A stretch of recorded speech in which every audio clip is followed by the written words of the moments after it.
我有信開我嘅宗教啊，冇必要信你耶穌啊，點解要信基督教？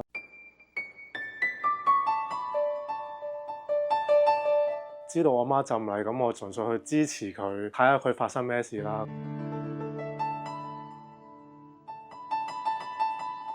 去到教會嘅時候，佢嘅姊妹就走埋嚟同我講，好開心咁樣咯。你信咗耶穌未啊？咁樣喎，你未信耶穌啊？我幫你決志啊！咁樣講喎。咁我嗰一刻覺得我有信開我嘅宗教啊，冇必要信你耶穌啊，點解要信基督教？我阿媽浸完禮之後，到阿林牧師出嚟講嘢啦。佢話佢今日冇準備過講啲乜嘢，我哋不如講下有咁多宗教，點解我哋其他宗教唔信，偏偏就要信基督教咁樣講。嗰一下係覺得係好 amazing。嗰一刻點解有咁多人喺個會場當中，人人都有問題啦，點解要答我呢個問題呢？我真係普通人啫，即係我呢啲 small potato，點解你會揀我嘅問題去到答？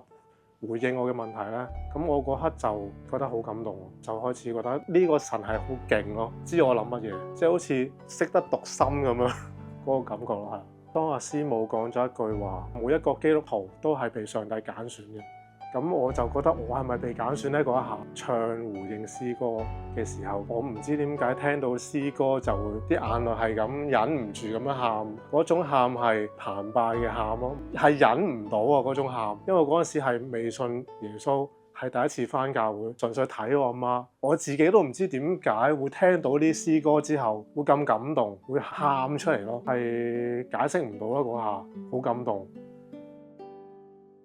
同我表妹啊啲親友一齊嚟嘅，我之前同我啲表妹啊啲親友都表明立場，我係唔信耶穌嘅，係啊，我有我嘅宗教，我純粹嚟睇嘅啫。但係唱回應詩歌嘅時候又喊到咁樣咧，咁我覺得嗰下係好肉酸咯，因為嗰啲係我表妹嚟㗎嘛，就喺心裏面就同唔肯定嘅係咪真係耶穌啦，定係神？唔肯定嘅神就講啦，話唔好俾我咁難睇啦，可唔可以即刻收起我啲眼淚？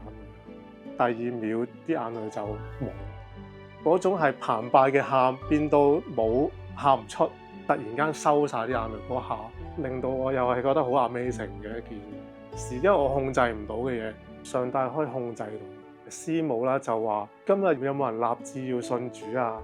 可以出嚟台前，可以為你決志。嗰下就真係覺得係真係上帝揀選咗我，咁我就毫不猶豫咁樣走上台前。決志信主，我感受到上帝俾我嘅愛咯，所以我揀咗決志咯嗰刻。佢浸禮嗰日，我決志信主，就係我媽咪所認為係上帝俾佢嘅雙重禮物咯。我信咗主冇咁暴躁嘅個人。我信主之前係好容易發嬲，一有啲唔啱我就同人鬧交，會同人哋對質啊，嗌交要贏到嗰下係我嘅目標嚟，即係唔會認錯嗰啲嘢，好似一個唔係咁容易相處嘅人，即係你唔好踩到我，你踩到我，我就要你好難落台啦，係啊。信咗耶穌之後就覺得唔應該係咁樣咯，即係唔應該咁容易發嬲啊。我仔以前見到我嬲咧，一個自然反應就係咁咯。因為我嗰陣時會打佢個頭，咁而家佢就望一望我，就冇做呢個動作咯。我都有同佢講話：你而家怕唔怕爸爸打你？佢話唔怕，因為我爸爸唔會打你嘅。透過聖經嘅教導啦，令到我個人係會平靜咗。聖經有一句話係不要輕易發怒咁樣。聖經嘅話語係真理嚟嘅，佢嘅教導令到我嘅 EQ 都會提升咯。